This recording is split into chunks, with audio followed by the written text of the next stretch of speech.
1 square meter, a 3x 3-foot bed.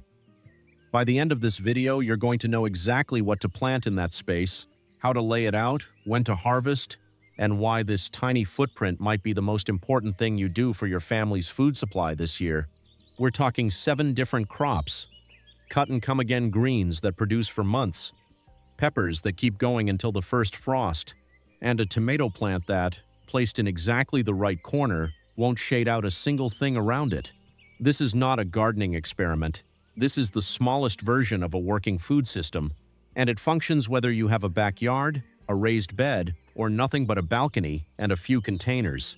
Let's go through it, plant by plant, bed by bed.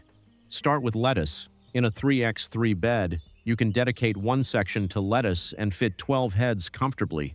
Varieties like black-seeded Simpson, red sales, or butter crunch all work well in American backyard conditions and adapt easily to both ground beds and raised beds. The part most people miss is this. Loose-leaf lettuce is a cut-and-come-again plant. You don't pull the whole head. You cut the outer leaves down to about an inch from the base, and the plant keeps growing. Do this every 10 to 14 days, and that section of the bed gives you continuous harvests, starting as early as 25 to 30 days after transplanting, sometimes sooner in warm conditions, and continuing for weeks after that. 12 plants across one section of the bed, producing for 2 months without replanting. That's not novelty gardening. It's a consistent contribution to your kitchen from a footprint smaller than a welcome mat. Arugula works on the same principle, but even faster. Give arugula its own section right next to your lettuce.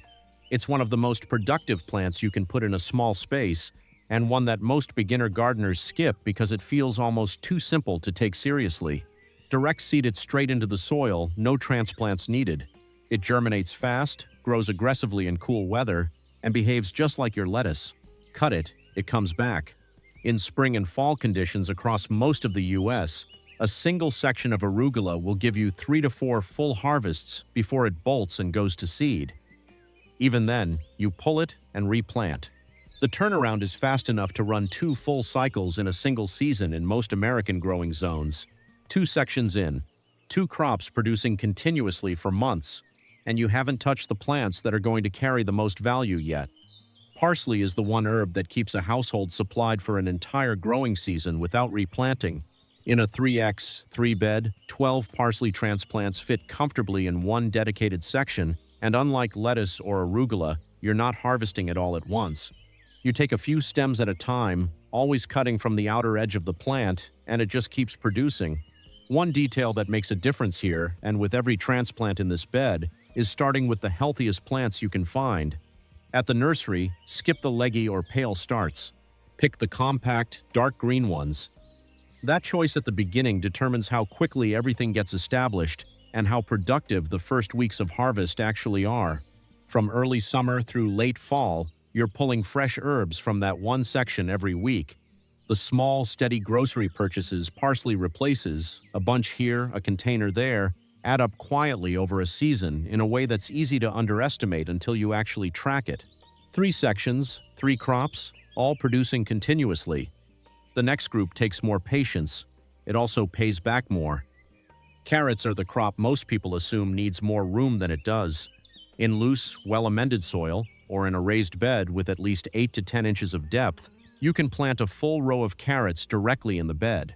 Varieties like Chantenay or Danvers Short are built for this kind of planting. They're compact, they develop well in shallower soil, and they're reliable producers across most American growing zones. Carrots take 70 to 80 days from seed to harvest. That's the longest wait in this planting. But they need almost no attention between sowing and pulling. Thin them once when seedlings reach about 2 inches tall, water consistently, and come back at the end of the season. One dedicated row, thinned properly, produces enough carrots to make a difference in your kitchen, not decorative. Actual food. Carrots handle themselves. While they're doing that underground work, the plants above them keep the bed productive and working hard at the same time. Now here's the layout mistake that quietly costs most people a third of their production. It's not about what they plant, it's about where they put it. Tomatoes go in the corners, not the center. Even compact bush varieties, patio tomatoes, Tumbling Tom, Bush Early Girl will shade everything around them as they grow and fill out through summer. Plant a tomato in the center of your bed and it gradually cuts off sunlight to every other crop around it. You lose production that was already growing and would have kept going if the light had stayed on it. Put it in a corner instead. Stake it or cage it along the outer edge. The plant's shadow falls outward, away from your other crops, and every other section stays in full productive sun. One adjustment, corner instead of center, protects everything else in the bed. 2 compact tomato plants in opposite corners of your 3x3 bed will produce from midsummer well into fall. Compact varieties typically go from transplant to first harvest in 60 to 80 days, depending on your growing zone and the variety you choose. Consistent watering, a simple cage for support, and you're pulling cherry tomatoes or small slicing tomatoes for months. The last 2 crops in this bed are also the most expensive ones at the store right now. Bell peppers, yellow, orange, red, are among the most expensive vegetables in the average American grocery store right now. A single bell pepper regularly runs between $1 and $2. A single bell pepper plant, given its own section of the bed and full sun, will produce continuously from late summer through the first frost. Depending on your variety and growing zone, one plant can yield 15 to 20 peppers over a full season. Run those numbers against your grocery receipts, and the case makes itself. For hot peppers, jalapenos, and cayenne are both reliable, productive, and easy to manage in American backyard conditions. 1 plant per section, same season-long production window. Like bell peppers, they keep going right up until cold weather shuts them down. This is where a lot of people get stuck. They plant 1 or 2 pepper plants as an afterthought at the edge of the garden, in partial shade, squeezed between other things. Giving peppers their own dedicated section, in full sun, away from anything that can shadow them, is what unlocks everything the plant is capable of producing. 7 crops, 1 bed, all of them working at the same time, across the same season. And the detail that holds all of it together is one maintenance habit that most people get slightly wrong. Watering, the one detail that determines whether all of this actually works. Water 3 times a day during hot weather, once in the early morning, once around midday when temperatures peak, and once in the late afternoon. In cooler seasons, morning and late afternoon are usually enough. The midday watering is the one most people skip. In summer heat, that's exactly when the soil dries out fastest and young plants feel it most.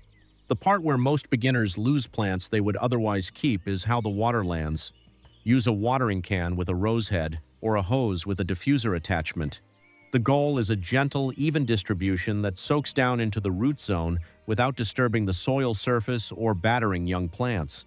Heavy direct water pressure compacts the soil, damages seedlings, and can wash away seeds you've just planted. Gentle and consistent is what drives strong root development. And strong roots are what drive continuous, season-long production from every section of this bed. I remember the first time I mapped out a planting grid on paper and wrote down what each section would produce over a full season. The number that came back wasn't dramatic, it was just specific and honest. And it was larger than I'd expected from a 3x3 patch of ground. A 3x3 raised bed, roughly 1 square meter planned and planted the way we just walked through, can include lettuce, arugula, parsley, carrots, 2 tomato plants, 2 bell pepper plants, and a section or 2 of hot peppers. 7 different crops, producing from spring through fall, with some of those crops, like parsley and peppers, running well into late season. That does not replace the grocery store entirely. It is not supposed to, not yet. The goal at this stage is to start reducing dependence, 1 bed at a time, 1 season at a time. For anyone without a backyard, containers work exactly the same way. If you're watching this from an apartment, a rental, or a home with nothing but a small patio, you don't need a different living situation to start. Containers work on the same principle as the bed. A 5-gallon pot for tomatoes and peppers, a standard 12-inch pot for greens and herbs. That depth matters. Shallow containers restrict root development and dry out too fast. A 12-inch pot with good drainage and a quality potting mix will grow lettuce, arugula, parsley, a compact tomato variety, or a pepper plant with the same results you'd get from ground soil. Both sizes are available at any garden center for just a few dollars. Line them up anywhere that gets at least 6 hours of direct sun, and you're running the same system at a smaller scale.